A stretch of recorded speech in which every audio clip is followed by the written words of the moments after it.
TV CF, 라디오 CM, 선거 홍보 영상, 기업 홍보 및 기록 영화를 전문으로 기획, 촬영하여 제작하는 산여울 기획은 1등 제품을 2등 가격으로 공급합니다. 산여울 기획.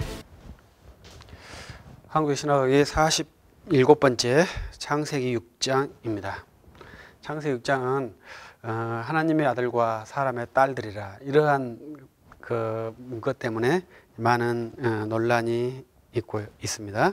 그래서 이것은 이제 어려운 문제는 아니죠. 그렇지만 하나님의 아들과 사람들의 딸들이 결혼했다는 이제 그러한 것 때문에 이제 어떻게 되느냐 이렇게 해석이 나오는 것 같습니다.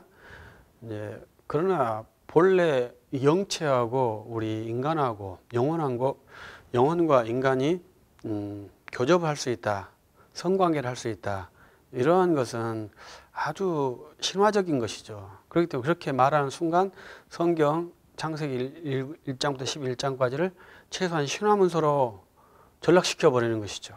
그렇기 때문에 절대로 그러한 이해는 있을 수 없다고 생각을 합니다. 지금도 성경 전체를 사실문서로 보지 않으려는 견해가 있고요.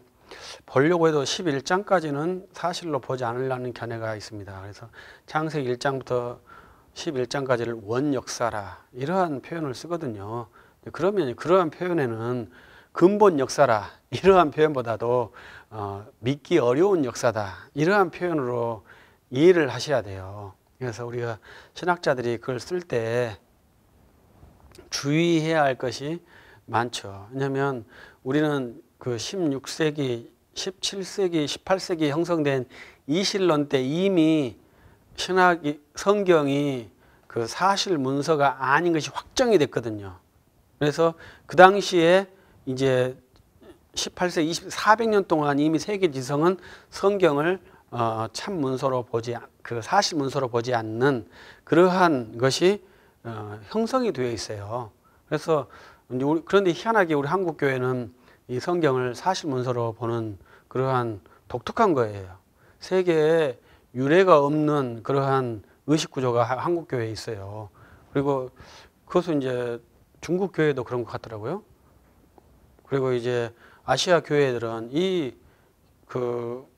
성경을 하나님의 말씀, 사실 말씀으로 믿어요. 그러니까 이것이 저급하고 과거적인 그러한 처진 그러한 신학일지 모르겠으나 저는 그렇게 믿는 사람이거든요.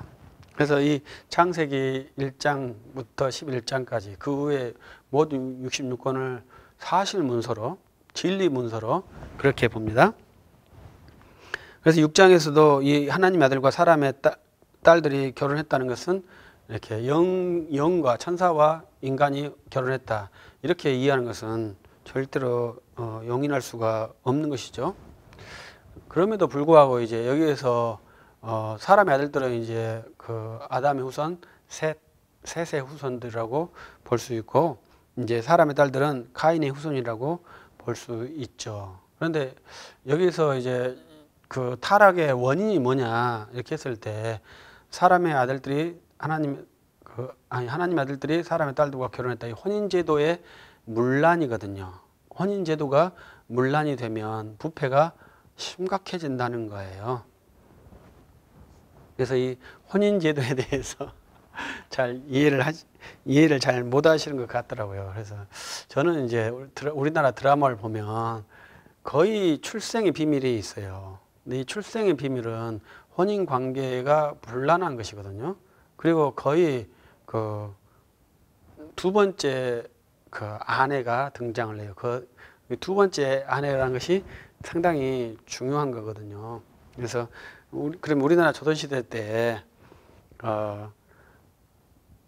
아내를 다처를 가능했냐? 우리나라 조선시대는요 일처제도입니다. 일처제도. 그러면 많은 여자를 거느리지 않느냐? 그렇죠.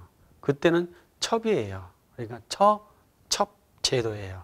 우리나라의 구조는. 그러니까 본래 유교에는 아내는 한 명이라는 것이 확정된 거예요. 그러면 이 아내가 한 명인데 이제 그 보완책으로 첩을 운영하는 거죠. 그래서 첩 제도를 운영한 거죠. 그래서 첩은 아내가 아니에요. 그렇기 때문에 우리나라의 그 사람들은 첩은 임의로 처분할 수 있는 것이죠. 그러나 모슬렘 그분들은 다처 제도잖아요. 다처. 다처라는 것은 모든 권한이 같아요.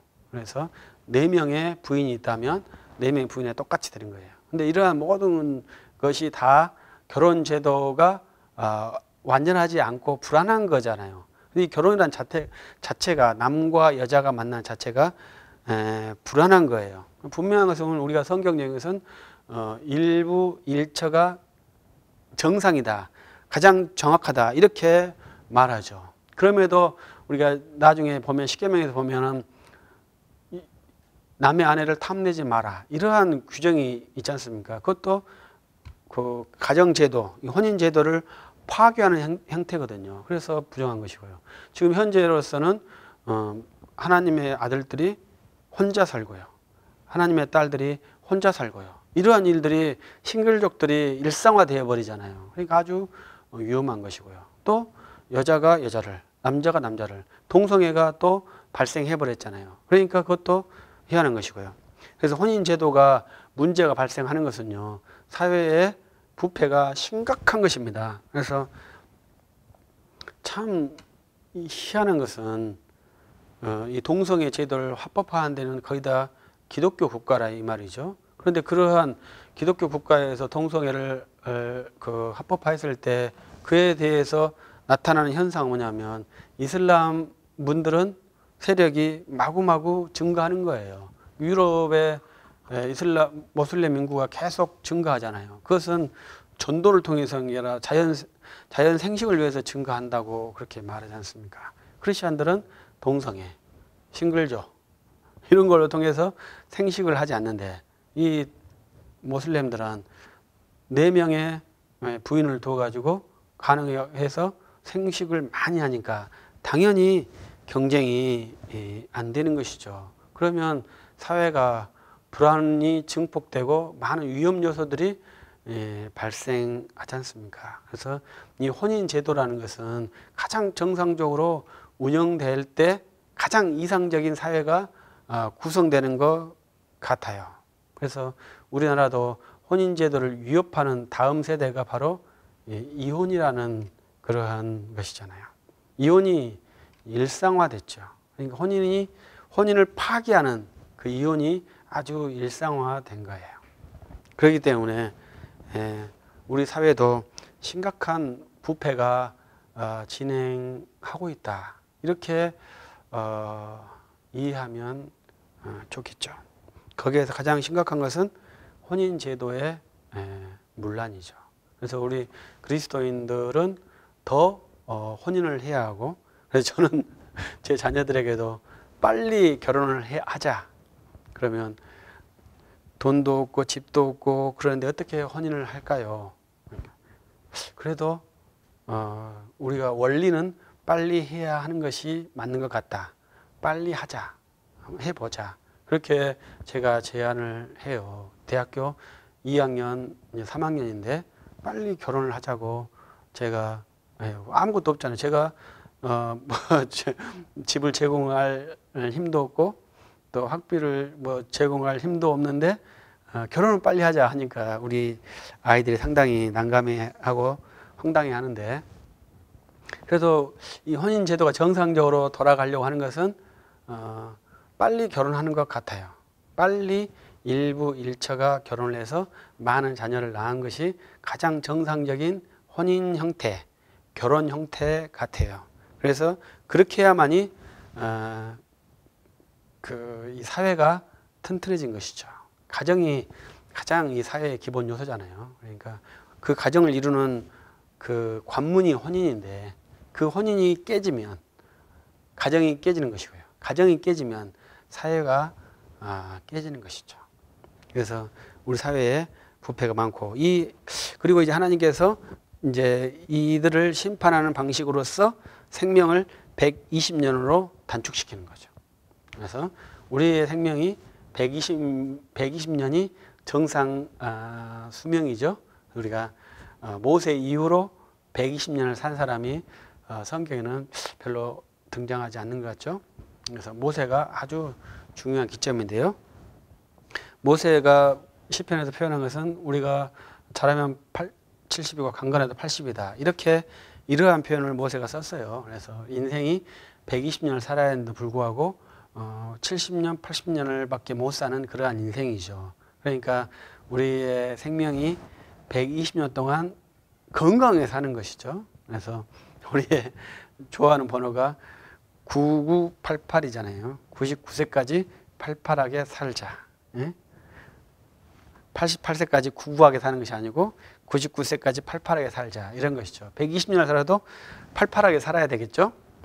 이제 그러한 것이 생명이라고 말할 수 있는데, 여기에서 1000년 가까이 살았던 생명이 120년으로 10분의 1로 축소되는 그러한 것이 나와요. 그래서 이 생명의 축소는 우리가 전에 앞에 시간에 말했는데 이 계시 전달 기능에 약화를 줍니다. 그래서 지금은 우리가 가정 교육이 없는 시대거든요. 그래서 더 가풍이 전달이 안 되는 그러한 구조를 죄송합니다. 그러한 구조를 갖고 있습니다. 그다음에 세 번째로는 이제 네피림인데요. 네피림은 난제죠. 그래서 해석할 수 없는 그러한 단어입니다. 그래서 네피림이 이제 해석할 수 없는 것인데, 이제 킹 제임스 버전에서는 자이언트, 거인이라고 번역을 했어요. 근데 여기에서는 이제 용사라는 말을 했고요. 그 다음에 고대 명성 있는 사람들이라 이렇게 말을 했습니다. 6장 4절에요. 근데 이러한 표현이 용사라고 말하니까 상당히 긍정적으로 생각하고, 명성이 있다고 하니까 긍정적으로 생각할 수 있는데, 이것은 이제 긍정적으로 생각할 수 있는 그러한 개념이 아니고요. 부정적인 것으로 생각을 해줘야 됩니다. 그래서 네피림이라는 단어는 부정적인 거예요. 그래서 악명 있는 지도자 이렇게 제가 표현을 하고, 또 다른 표현은 자기 탐욕만 추구하는 지도자 이렇게 표현을 하고 싶어요. 악명이 있고 자기 탐욕만 있으면 어떤 현상이 일어나겠습니까? 전쟁이 수없이 발발하는 것입니다. 그래서 왜 전쟁이 발생하겠습니까? 내가 더 많이 독식하려고 하고 내 독식을 방해하는 세력을 없애버리려고 하는 것이 이 용사의 특징이에요. 그래서 이 용사의 악명 높은 자기 탐욕하는 그러한 것이 전쟁의 시죠. 그래서 우리가 그 헬레니즘, 알렉산더가 왜 페르시아를 공격했겠습니까? 그것은 하늘 아래 해는 하나밖에 없는 것이죠. 우리가 고구려하고 왜 수나라, 당나라가 전쟁을 했겠습니까? 하늘 아래 해는 하나밖에 없기 때문에 전쟁을 하는 겁니다. 그것은 뭐 경제적 그런 게 따지는 게 아니고, 이 명분 때문에, 지도자의 욕망 때문에 싸움을 하는 거예요. 그것이 얼마나 슬프고 얼마나 황당한 일입니까? 자기가 기분 나쁘니까 100만 대군을 일으켜가지고 100만 대군과 싸워가지고 100만 대군이 초토화되고 죽어가는 그런 것을 즐길 수 있는 사람의 구조가 용사라는 거죠. 그래서 저는 이제 교회 목사인데, 교회 목사는 절대 그런 일이 있으면 안 되겠죠. 그러나 우리가 군인의 장군이라든가 기업을 경영하는 경영자들은요, 희생을 감내하는 것을 두려워하지 않아요. 군인은 더 그렇죠. 군인은 한 개 소대를 그 생명을 걸고 방어할 수 있도록 해놓고, 이 자기 사단을 보호할 수 있다면 한 개 소대에 명령을 내리잖아요. 너는 생명을 걸고 우리를 지켜라. 그러면 그 소대장은 그 명령을 가지고 가서 지키잖아요. 그리고 다 죽잖아요. 그러면 이 장군이 자기 작전을 성공했기 때문에 가슴이 뿌듯할 거 아닙니까?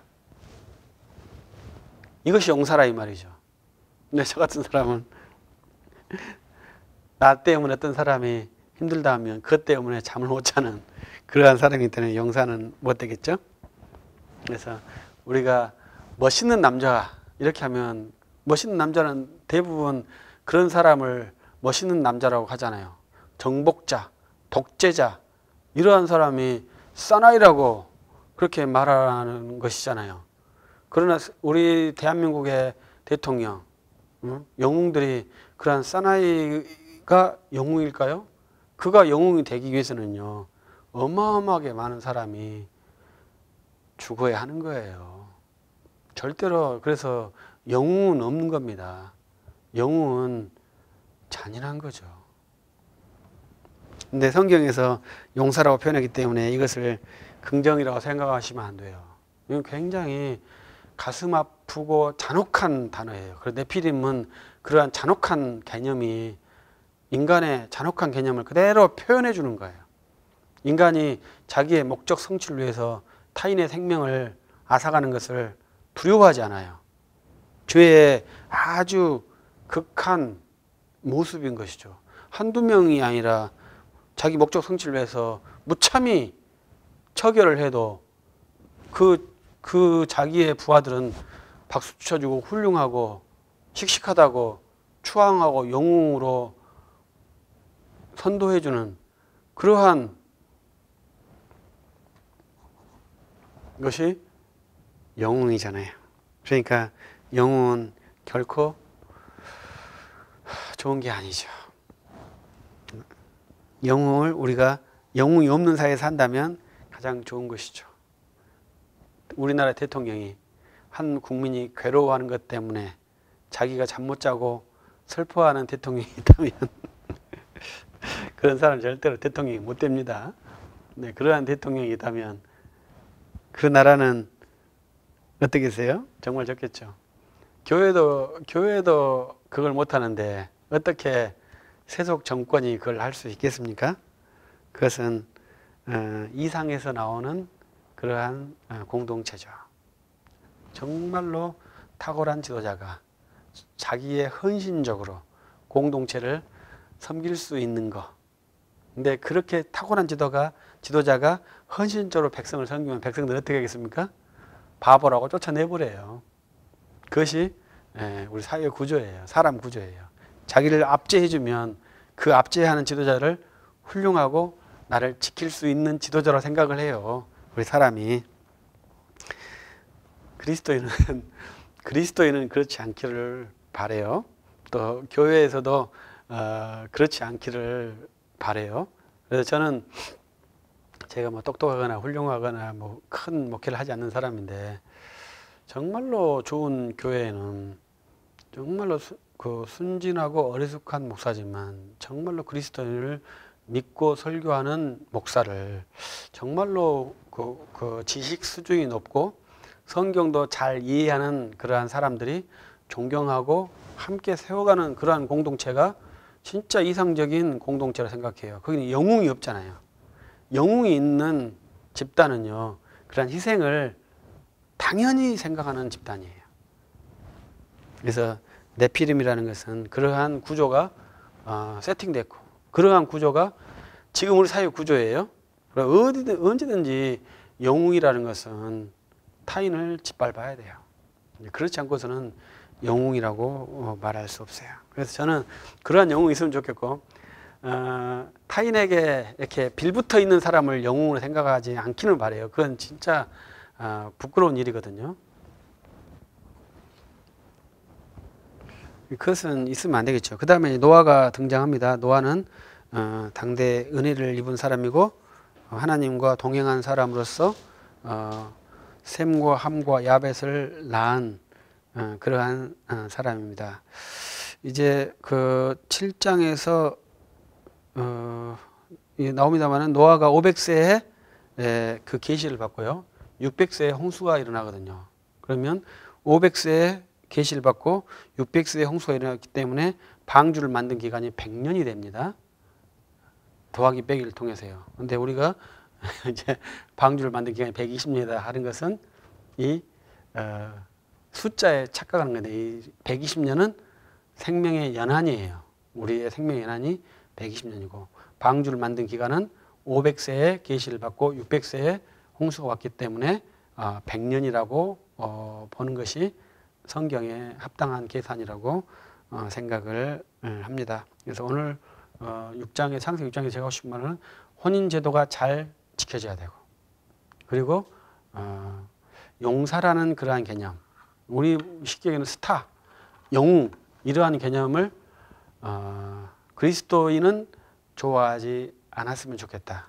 이러한 바람으로 창세기 6장에 대한 간략한 이야기를 마치도록 하겠습니다. TV CF, 라디오 CM, 선거 홍보 영상, 기업 홍보 및 기록 영화를 전문으로 기획, 촬영하여 제작하는 산여울 기획은 1등 제품을 2등 가격으로 공급합니다. 산여울 기획.